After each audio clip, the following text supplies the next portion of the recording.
जय हिंद दोस्तों, आप सभी का स्वागत है मेरे channel the global updates Hindi पर।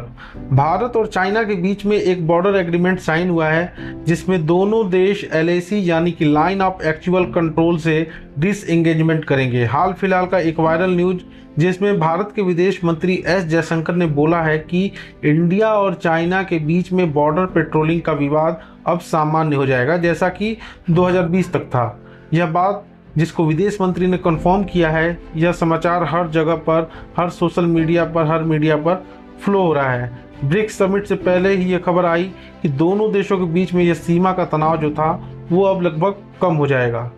यूके, यूएस, न्यूजीलैंड, ऑस्ट्रेलिया और कनाडा जैसे देश जो लगातार इंडिया को टारगेट करते हुए आ रहे थे, किसी न किसी मुद्दे को हथियार बनाकर हर वक्त वो भारत को टारगेट कर रहे थे। जैसे हाल ही के दिन जस्टिन ट्रूडो ने खालिस्तानियों के समर्थन को पाने के लिए भारत पर सैंक्शन को लगाने की धमकी दे दी थी।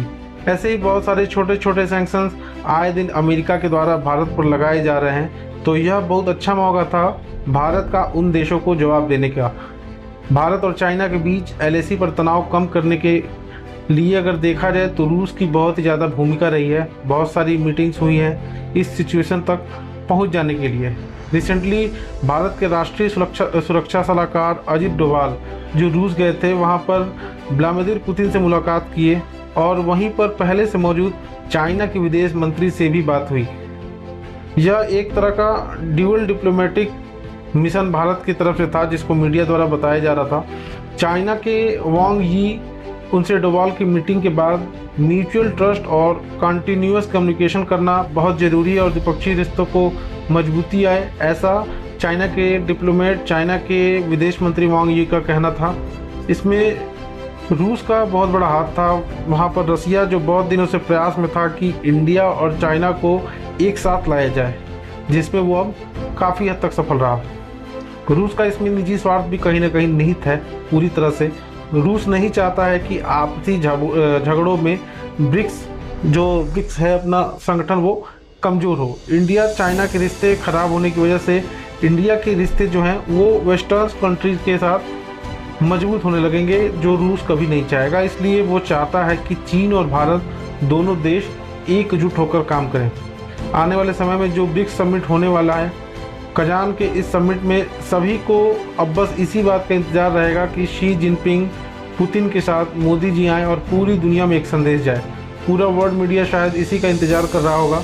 रूस में उस मीटिंग के बाद चीन ने बोला कि हम बिल्कुल अब आक्रामक पेट्रोलिंग नहीं करेंगे, अपने अपने एरिया में एक म्यूचुअल रिस्पेक्ट के साथ पेट्रोलिंग की जाएगी। ये भारत के लिए कहीं ना कहीं एक बड़ी डिप्लोमेटिक जीत है। मगर हाल ही में शी जिनपिंग चाइना के राष्ट्रपति अपनी आर्मी को वॉर के लिए प्रेरित कर रहे थे। अब वो किसके लिए वॉर का प्रिपरेशन कर रहे हैं ये तो पता नहीं, पर अभी सीधा देखा जाए तो चाइना का मेन फोकस ताइवान पर है।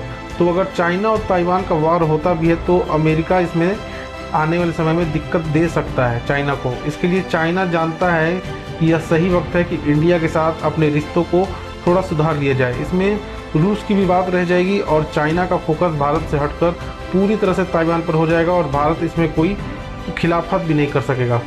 इसलिए भारत से चाइना ज़्यादा उलझना नहीं चाहता है इस वक्त पर। देखा जाए तो सभी अपने अपने स्वार्थ, अपने अपने पर्सनल इंटरेस्ट के लिए खेल खेल रहे हैं। ना कोई किसी का परमानेंट दोस्त है, ना कोई किसी का अस्थाई दुश्मन। तो दोस्तों अभी की इस वीडियो में सिर्फ इतना ही। आप सभी कमेंट में अपनी राय ज़रूर दें।